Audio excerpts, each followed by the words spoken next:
All right, guys, can I have your attention? Now, when I looked around there, I have a gut feeling this was a miserable failure. But let me give you a tip to those people who were outside here and weren't quite versed in what was going on.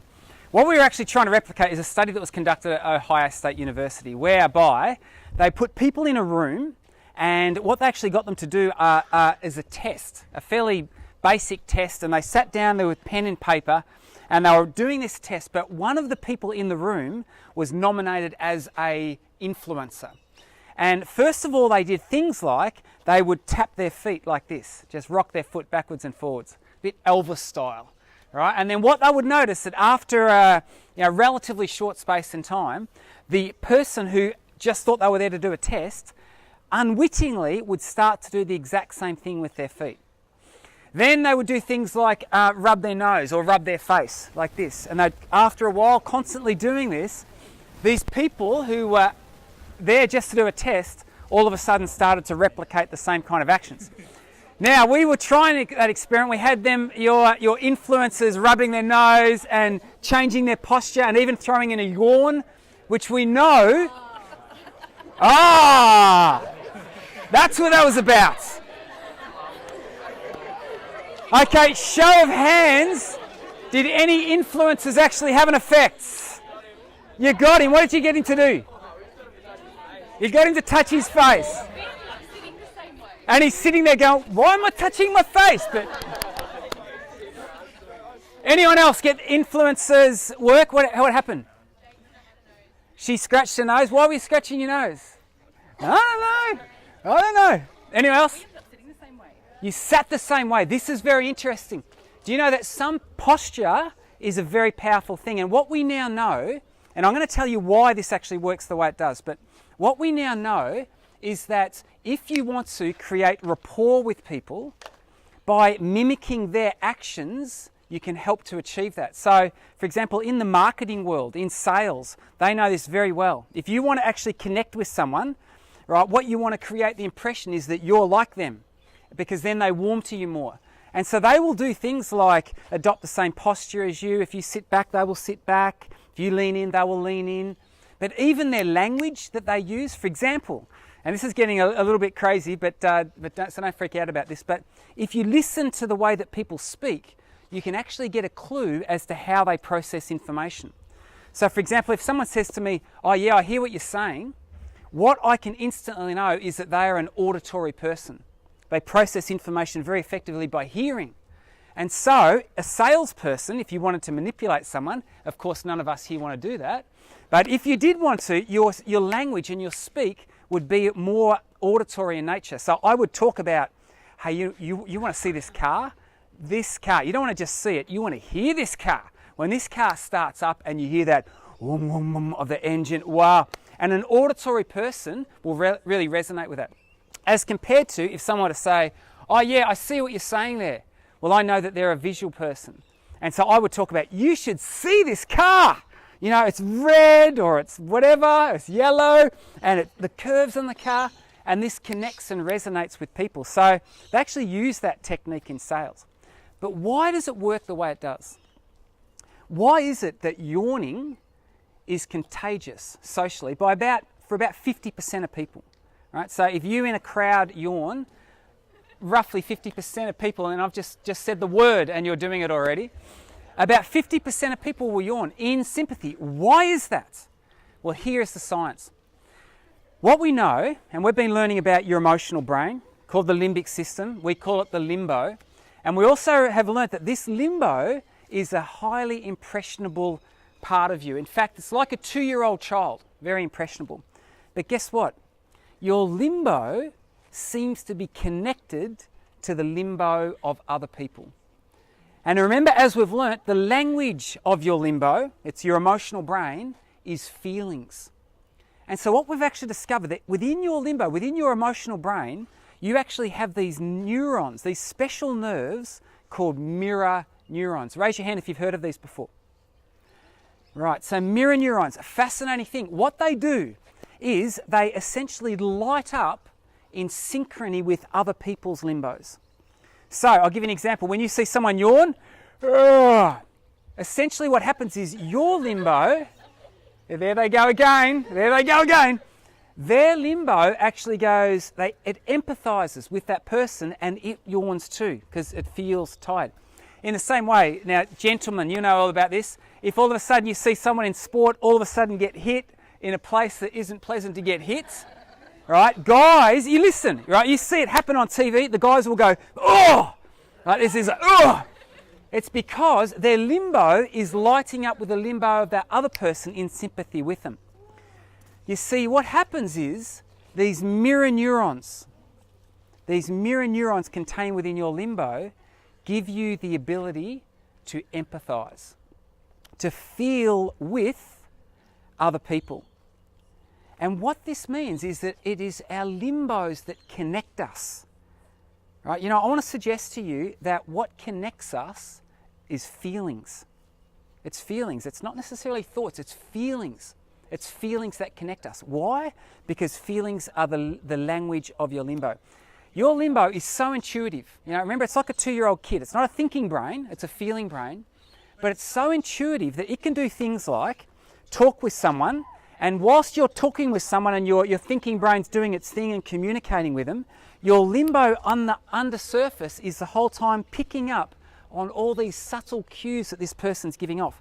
So much so that you can actually, have you ever had this experience where you talk with someone, and then you walk away and there's something inside you, right? You just have this feeling that something's not quite right there, right? Your thinking brain can't pick up and can't identify exactly what that is, but your feeling brain, your limbo, that intuitive 2-year-old like limbo, it cues into it. Right? So these mirror neurons, they're incredibly powerful. You know, in fact, I want to suggest to you, for those of you who have a spiritual inclination, that in fact your limbo is intimately involved in spirituality. Because of this. You see, spiritual things often cannot be seen, you know, and it's hard to sometimes even rationally think them through. And so our thinking brain, you know, sort of is trying to think things through. I want to see evidence. I want to have it all figured out. You know, and the reality is, friends, that in life there are some things that you just won't ever figure out.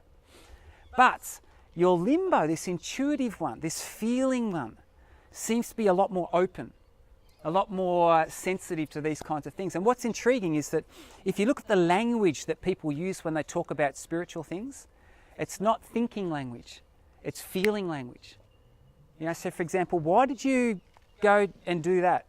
You know what? Because I felt impressed to do that. You know, I felt impressed. I felt moved. I don't think moved, or I don't think that I, you know, should do that. I felt that way.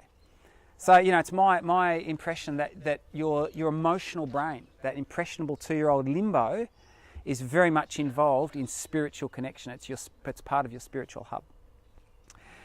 What we have now discovered, and this science I find absolutely fascinating, it came out of the Framingham studies in the United States, where they actually looked at large populations of people. They've been doing this study for nearly 60 years now. And these studies have been published in very reputable journals like the British Medical Journal. And what they have discovered is that people's emotional state, how they feel, is socially contagious in a very profound and powerful way. So much so, get this, we now know that how you feel, is transmitted what we call 3 degrees of separation. What does that mean? It means this. How I feel will influence how you feel. But how you feel will then influence how your mum feels. And then how your mum feels will go on to influence how her work colleague feels. And so we are connected in ways at an emotional level, not so much a thinking level, a rational level, but at an emotional level, because of the way our limbos work, because the way we're wired to connect with each other in very powerful ways. They now know that in social network phenomenon, we now know that if someone in a social network becomes depressed, or better still, becomes happy, right, increases their emotional vitality, that they will spread that cheer all that sadness to the friends of their friends' friends. 3 degrees of separation. So you know what, I'm so intentional on this. When I look at a group of people here, you know, we have 100 of you sitting around, if I can do things, if Jace can do things in this class that actually lifts you, I know that your family is going to benefit from that. And the associates of your family is going to benefit from that as well. This is powerful, isn't it? You know, many of you are going to be teachers. I can tell you what you do in your classroom, how you influence the emotional state of your children, well, they'll take that home with them. And then it'll spread from there. This comes to my mind with an incredible sense of social responsibility. And the power of it is just phenomenal. You literally can change the world. It's that ripple effect. 3 degrees of separation. So what does all this mean? You know, what's the takeaway from this? Well, the takeaway message is that we are connected. And if you want to talk about well-being and how to achieve optimal levels of well-being, well, how can you go about it? Well, one of the foundational stones is summed up by this little story that I'll conclude with. This is told by Dr. Robert Biswas-Diener. Right? I was at a conference and I was chatting with him, and he's quite a famous happiness researcher. But what he's sometimes referred to as the Indiana Jones of happiness research, because what he does, he actually goes out in the field and he lives with different communities of people. And he's lived with the Inuit in Greenland, he's lived in the slums in Mumbai in India. But on one particular occasion he went and he lived with the Kalahari Bushmen. And he was there for an extended period of time, and he said one particular day he went with the men of the tribe on this hunt. And so they head off on this hunt. And he said, and you know, who was this team of men, and they're all ambitious and they're excited about their prospects for the day.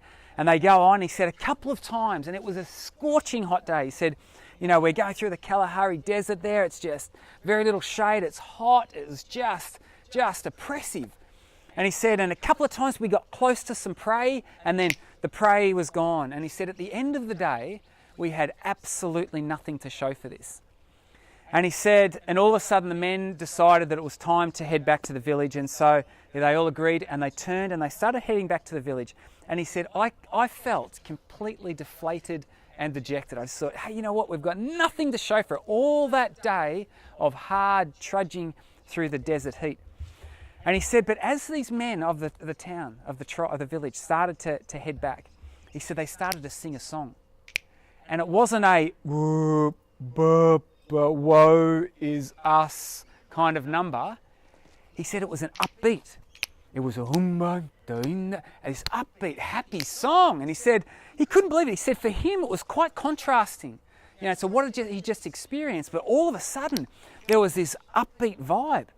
Anyway, he turned to one of the bushmen. He said, I'm confused. He said, you seem, well, happy, except even though we didn't catch anything. And he says, this bushman looks at him and is a bit, you know, puzzled by this question.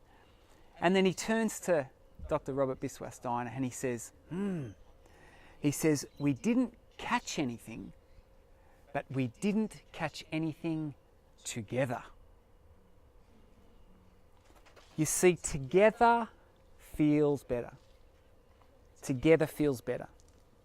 You are wired to be connected to other people, right? And it is the source to incredible well-being. In fact, when we survey the top 10% of happy people, do you know what they all have? They have strong social connections, strong social ties. And so what does that mean? Well, it means that caring for the social part of who you are. We're all social creatures. We're designed to inhabit community, to be part of community. What it means is that taking care of that aspect of our well-being is an incredibly important and powerful thing. So how can we do that? How can we actually create better social relationships? And there's essentially 2 paths to doing it, and we're going to explore what these 2 things are. The first thing is that you can create new friends. But I say this in the old school way. We're going to flesh out what that actually means. You know, sometimes you actually need new friends, right? If the old friends aren't serving you that well. Sometimes you just need those positive influences in your life, and you need to be a positive influence as well. So we're going to talk about that, the whole idea of making new friends, the old school way, and we'll talk about why I add on the old school way.